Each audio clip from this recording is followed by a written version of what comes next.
Good morning, Ultimate Coach Facebook group, coming at you live from St. Petersburg, Florida. It's Thursday. It's not just any Thursday. It is Tracksuit Thursday. Tracksuit Thursday. Are you wearing your tracksuit? That's the question. Now, it's a little warm here, so I got a short kit on, if you can see. We're starting to warm up, so we're outside of peak tracksuit season. But I still representing Tracksuit Thursday. I want to share this morning and talk about acknowledgement, and particularly helping those that we serve acknowledge themselves for what they're creating, how they're transforming. So, here's the setup.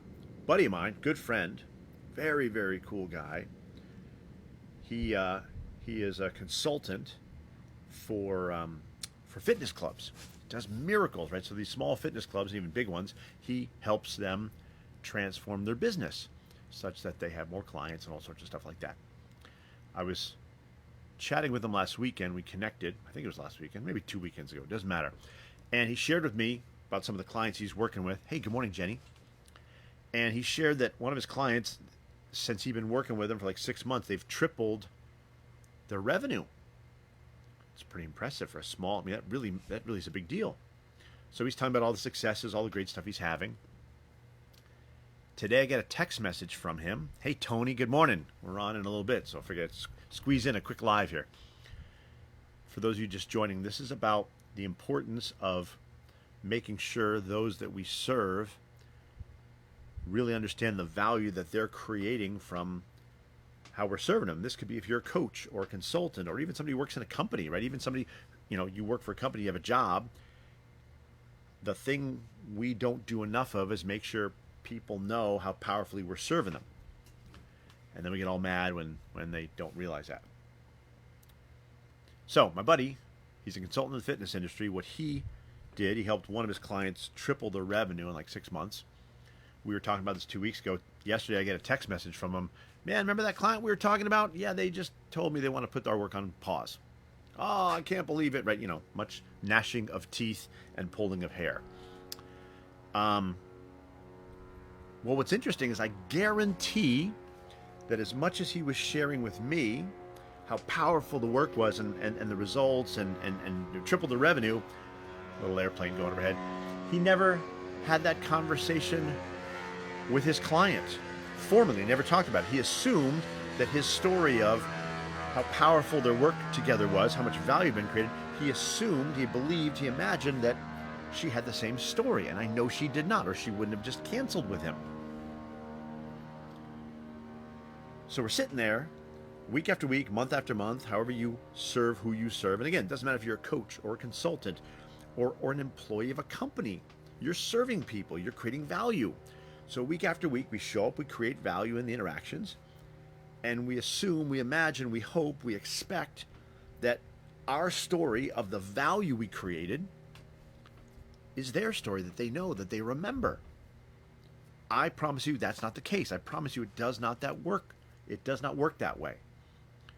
If we don't intentionally create ourselves with whoever we're serving and create them on an ongoing basis to highlight what's been accomplished, what we're proud of, what has been achieved, what we're taking credit for, poof, it goes away, and it just is like frog in the boiling water. It just is how it is.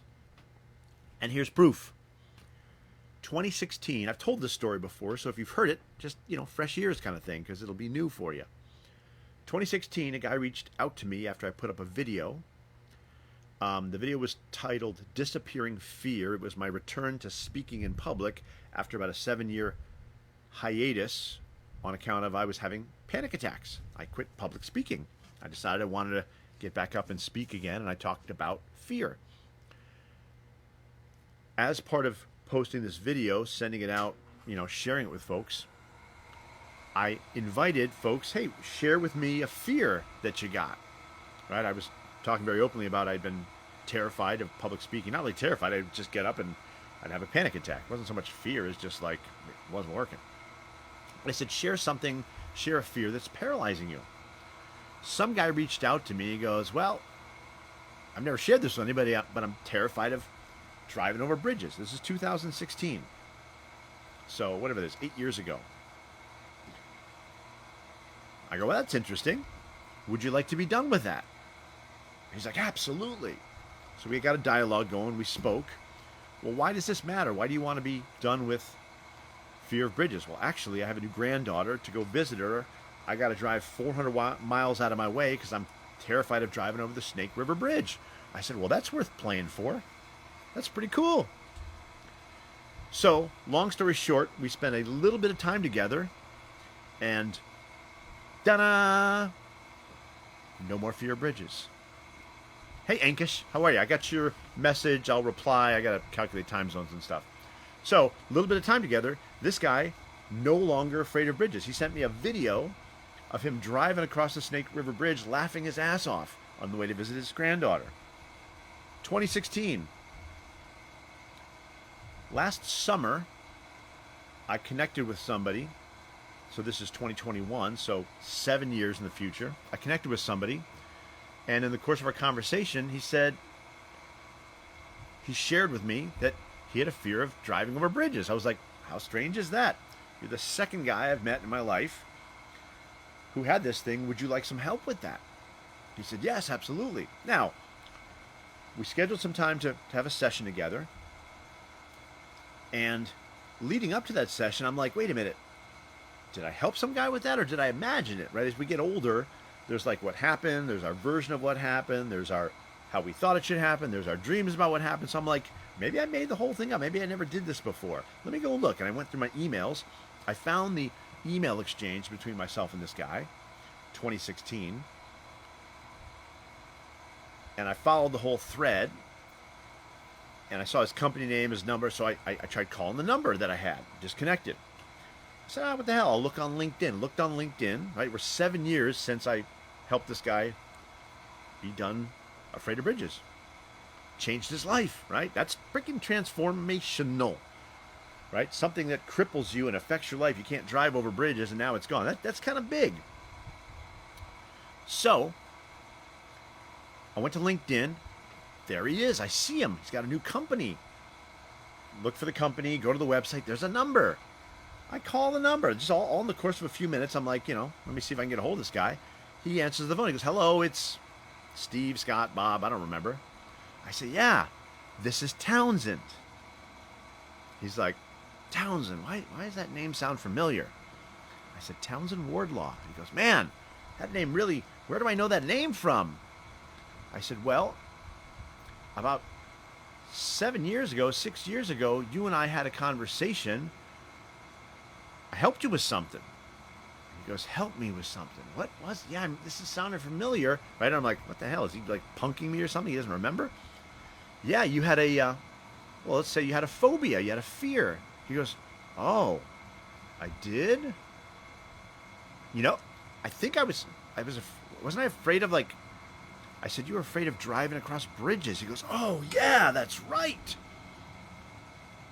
And I'm like, you're kidding, right? You don't remember that? Like in my head, I didn't say this, but I'm like, my brain's working here, and this is like really showing me something about how the world works. So we chatted it up. He obviously, when we talked about it, remembered. I said, I'm really curious. Like, you don't remember our conversation. Hey, what's up, Daniel? Hey, brother.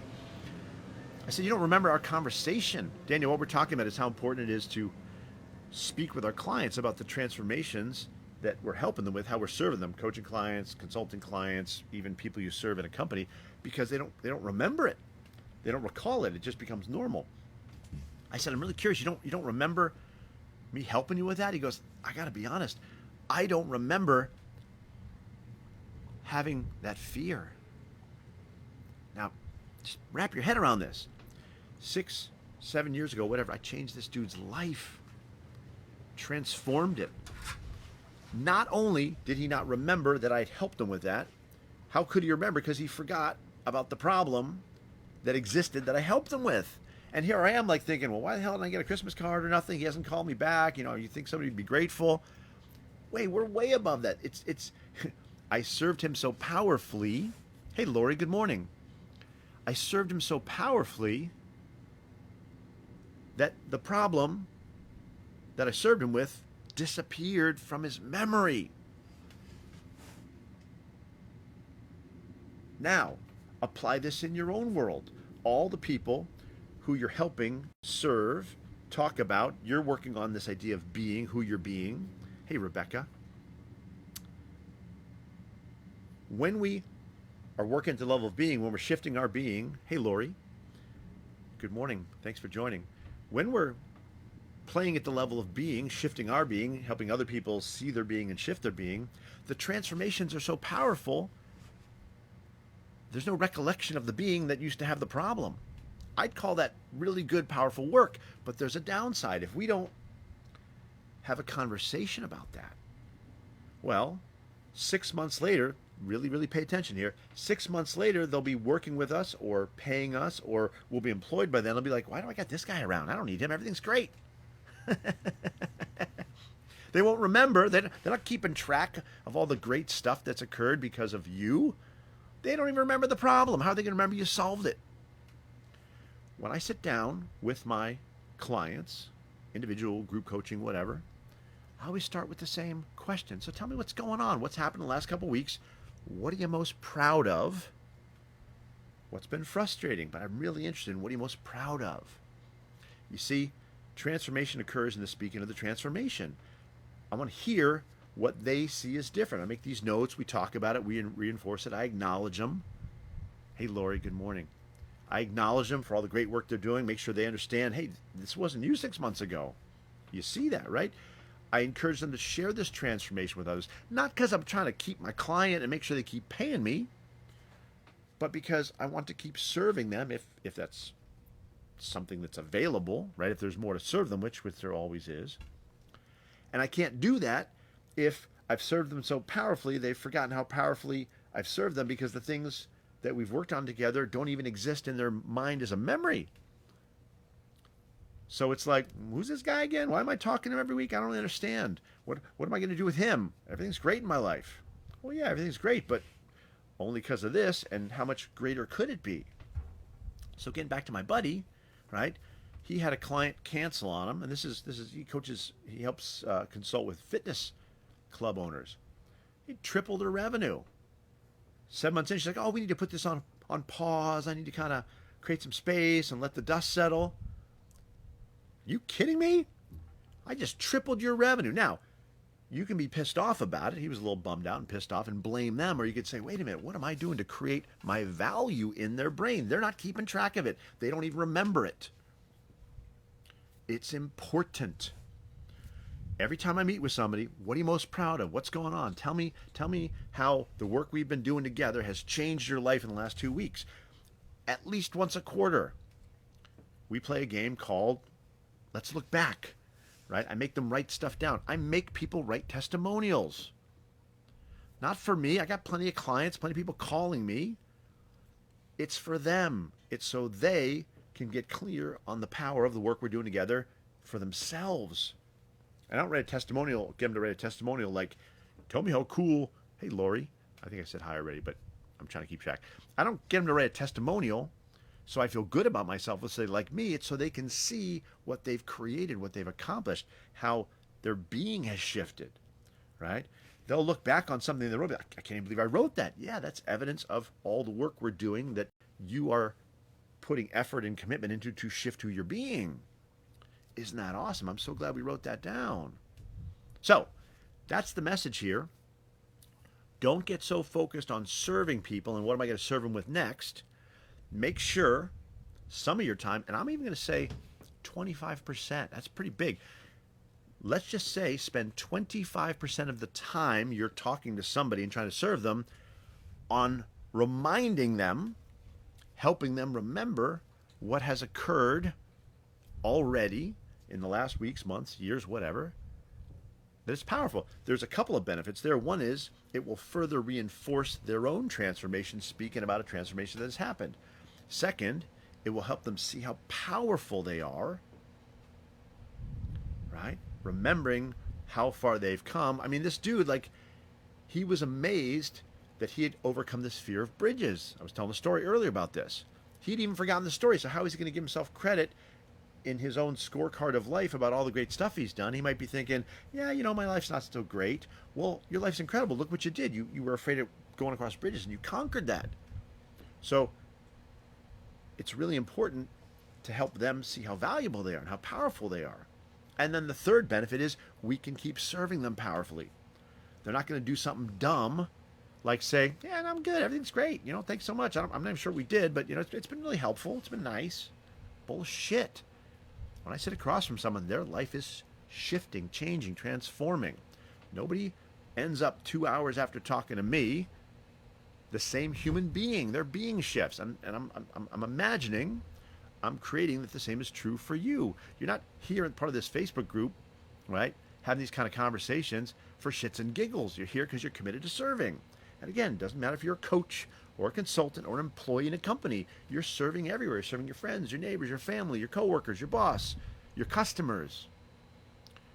Stop taking it for granted that they are going to know how powerfully you've served them and how powerful working with you has been. They need you to draw their attention to that so they can see how powerful they are and so they can keep receiving your help. All right. That's pretty good for a Tracksuit Thursday. Hope you guys have your tracksuits on. Get those photos up. Hashtag, you know the whole drill. Next one will be in 2 months. So, no, not 2 months. Next month. Next one will be second week of April. Can't wait to see all those beautiful photos. If you're in need of a tracksuit, you know who to call. You call Adidas, first of all. Also, I got some with the PFC logo. But that's all I got to say for today. Love y'all. Have an amazing day.